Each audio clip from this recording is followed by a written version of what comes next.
El lector de medianoche.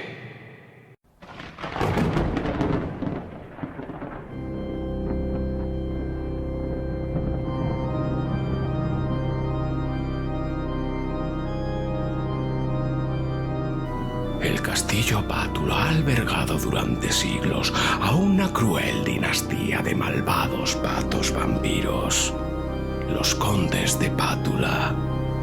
Se dice que a estos seres horrendos se les puede destruir clavándoles una estaca en el corazón o exponiéndolos a la luz del sol. Sin embargo, esto no es suficiente, ya que vuelven a la vida a través de un rito secreto que se realiza cada siglo, cuando la luna se encuentra en la octava casa de Acuario. Sangre de ala de murciélago. Iré por ella. Y la última reencarnación no resultó. ¿Salsa de tomate? ¡Oh, no! En el salón de la Batifama, de Lejano Transilvania, no hay un vampiro igual al conde. Él no muerde ni hace mal, y se espanta hasta de un vegetal, pero es un buen amigo y gran. Si no encuentras diversión, aquí está la solución. Solo tienes que llamar. ¡Soy el conde Pátula! El conde Pátula, que no había visto la luz del día desde que se inventó el protector solar, se enteró de la existencia de una bailarina en la ciudad.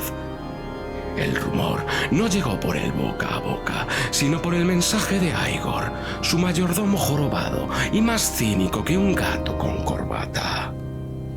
Milord, Gruñó Igor, ajustándose la joroba. los ratones de la ciudad hablan de una mujer que mueve el esqueleto tan bien que podría hipnotizar a una estatua. Una bailarina, no una noble de apellido rimbombante o una princesa de un reino olvidado. No, la rumorología de las tabernas decía que era una mujer que hipnotizaba con su gracia. En realidad, la tipa era una estrella del TikTok de su época, la influencer que todos querían. Pátula se embutió en su capa, que olía a naftalina y a siglos de soledad, y se subió a su carruaje tirado por corceles negros, que en realidad eran dos mulas viejas y malmoradas que el conde había pintado con betún para que dieran el pego. Nana, una mujer de porte severo y un eterno cabestrillo en el brazo derecho, un accidente con un exorcista, explicaba ella. Se asomó por la ventana del castillo. ¡No vaya a llegar tarde, milord! Le gritó con una voz más áspera que el papel de lija. ¡Y no olvide el repelente de cruces! La ciudad, con sus faroles, sus ruidos y su gente, le parecía un circo a él, que vivía en un castillo más lúgubre que la cuenta del banco de un poeta. Esa mujer debe de ser mía, Pensó. para que mi castillo tenga algo más que telarañas. La encontró en un salón de baile, rodeada de aplausos, vestida con un traje carmesí que brillaba como la sangre bajo la luz de las lámparas. Sus movimientos eran tan fluidos que parecía no tocar el suelo. Pátula la observó en silencio y al terminar la función se presentó con voz solemne. Señora, vengo a ofrecerle no solo mi mano, sino un destino más elevado. Ser la condesa de Pátula y reinar junto a mí en un castillo donde los ecos de la eternidad se entrelazan con la piedra. La bailarina, que se llamaba Esmeralda, se rió en su cara. Conde y castillo. Repitió, vio las libras de oro, no las promesas de amor eterno, pero antes de que pudiera responder con un Dame el anillo y el título y lo pienso. Su hermana menor, una chica llamada Adelaida, que era más avispada que un cuervo con gafas, se interpuso. Si ella va, yo voy, sentenció. Pátula frunció el ceño. Nadie le había dicho no en siglos. A regañadientes, como si le estuvieran pidiendo que compartiera su última berenjena, ya que el conde era vegetariano, comprendió que no tenía elección. Si quería a la bailarina, debía llevar también a aquella hermana incómoda. Con un gesto seco, aceptó. Sea entonces, las dos vendréis conmigo. Y así, las dos hermanas se subieron al carruaje, que se arrastró por caminos más estrechos que la paciencia de un padre. El viaje al castillo fue largo y nocturno. El carruaje avanzaba por caminos cada vez más estrechos, envueltos en niebla. El bosque se alzaba oscuro a los lados, como si quisiera tragárselos. Dentro del carruaje, la bailarina acariciaba un medallón de plata, soñando con riquezas ocultas, mientras su hermana observaba al conde con desconfianza, como si intentara adivinar qué secretos guardaba aquel hombre de rostro pálido y ojos brillantes. El viaje fue una agonía. Esmeralda pensaba en cómo redecoraría el castillo con cortinas de seda. Adelaida, en cambio, miraba al conde con recelo, pensando: este tipo tiene cara de no haber comido en una semana y de tener el castillo más lleno de fantasmas que un cementerio en Halloween. Cuando llegaron, la silueta del castillo se alzó sobre un risco. Pátula, con su sonrisa de «soy la leche», exclamó: bienvenidas a vuestro nuevo hogar. Aquí comienza una historia que ni vosotras ni el mundo olvidarán jamás.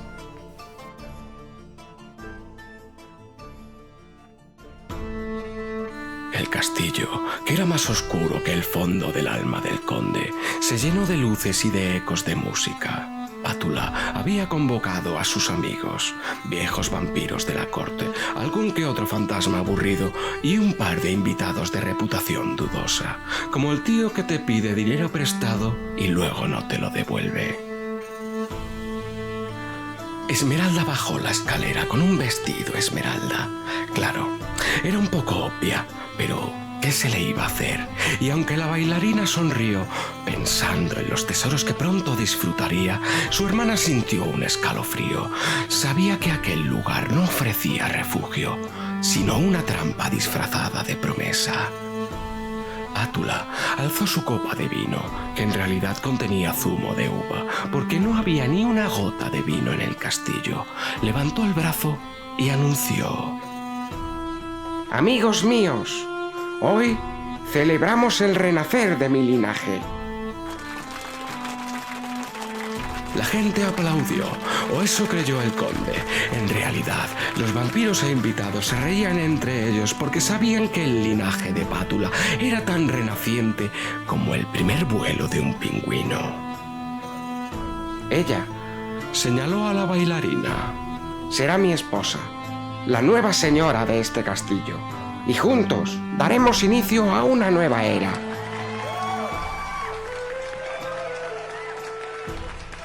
La sala estalló en vítores y aplausos. La música comenzó. Violas y laúdes resonaban y los invitados bailaban con un entusiasmo que parecía más una excusa para beber que para honrar a los novios. Sin embargo, mientras todos reían y brincaban, el conde aguardaba el momento de contar la verdadera historia que, generación tras generación, se había susurrado en su familia. Cuando el bullicio se calmó, el conde pidió silencio. Se acercó al gran salón, donde sobre la chimenea colgaba un retrato de una mujer de rostro enigmático, ojos intensos, cabello oscuro, un aire de severidad y con cara de «me lo sé todo».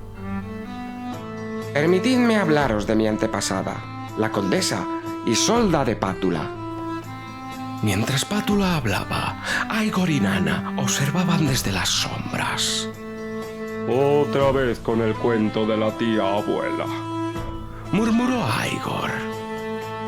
Al menos esta vez ha prometido un tesoro. Respondió Nana. Quizá con eso podamos pagar por fin la factura del tejado. El último rayo nos dejó para el arrastre. Todos los ojos se clavaron en el retrato. El conde continuó.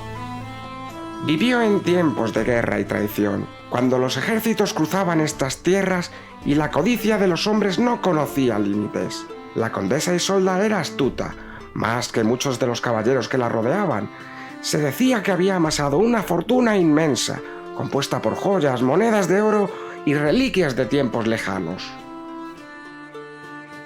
Hizo una pausa, dejando que el fuego de la chimenea iluminara su propio rostro.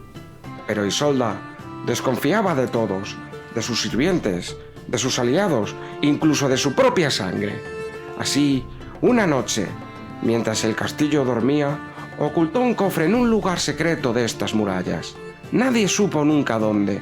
Dejó apenas unas marcas, símbolos crípticos que nunca nadie ha conseguido encontrar, y murió sin revelar el escondite de su tesoro.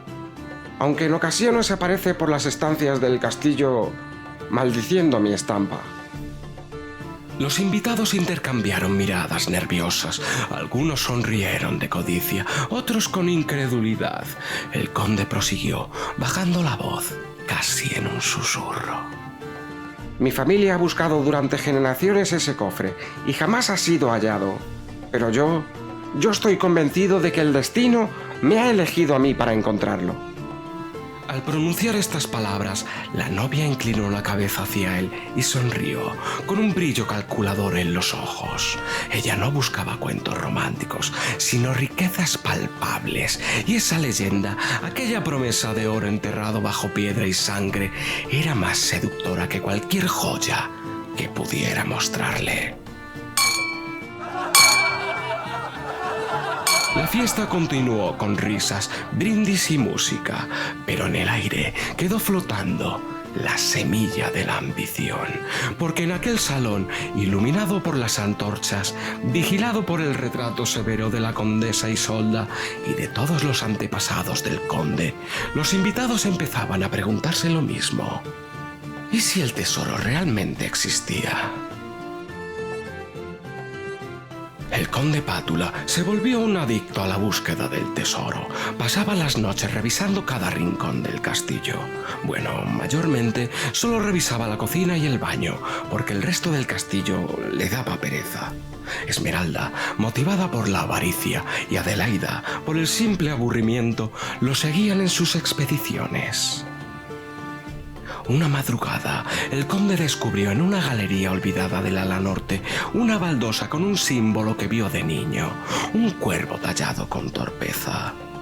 Pasó varios días pensando dónde había visto aquel símbolo anteriormente, hasta que Igor le dijo: Milord, la baldosa con la marca que busca está debajo de la alfombra del salón, como ya le dije la semana pasada. Dijo suspirando. Pero Pátula hizo como si no escuchase las palabras del mayordomo y dijo: La marca está bajo la alfombra del salón. Soy un genio con una memoria infalible. Se dirigieron al salón y presionaron la marca de la baldosa. Y al presionarla, se abrió un pasadizo secreto, haciendo un ruido atronador que hizo eco en todo el castillo.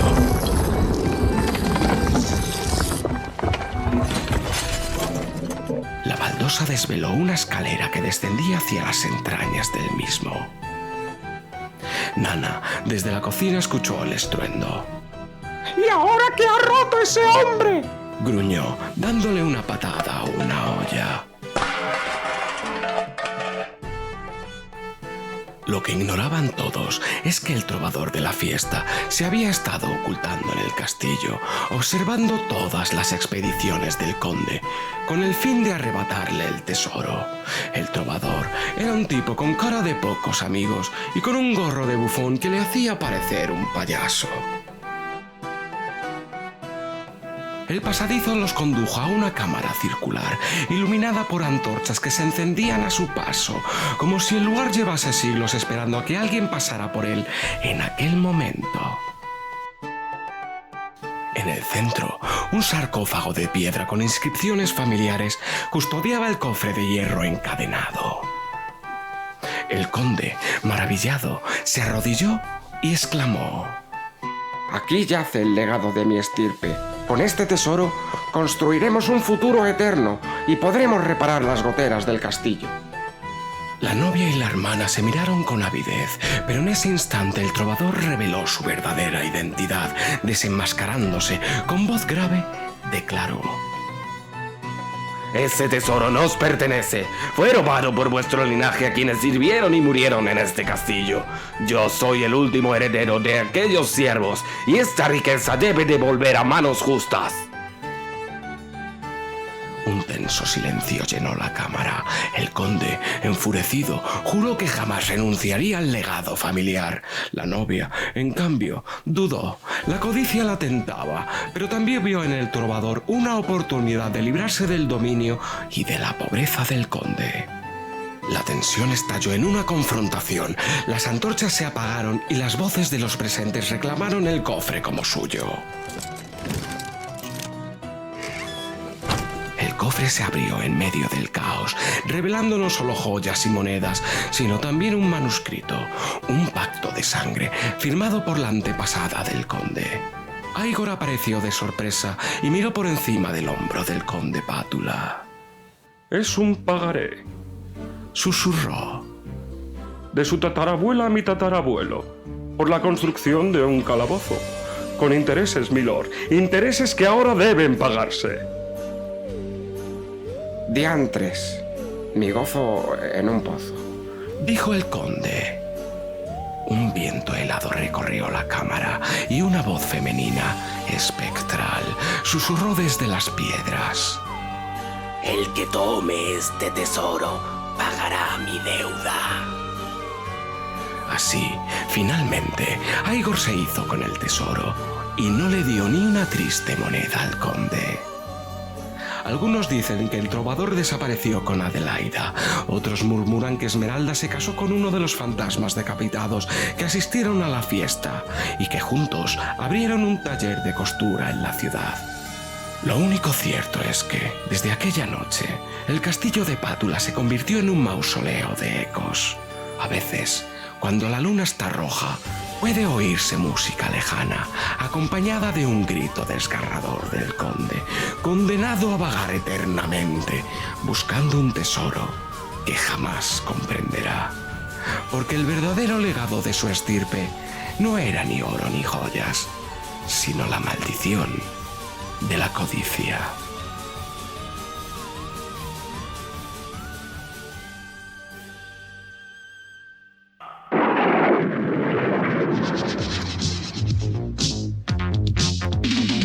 Si sientes que, como si tú, es debido al conde. Si tus huesos y tus dientes deben ser obra de vuela al anochecer, pero tiene que volver antes del amanecer. Si aparece o mira azul, es porque ya se acerca. Si tu corazón y pierdes la razón, tiene algo que ver con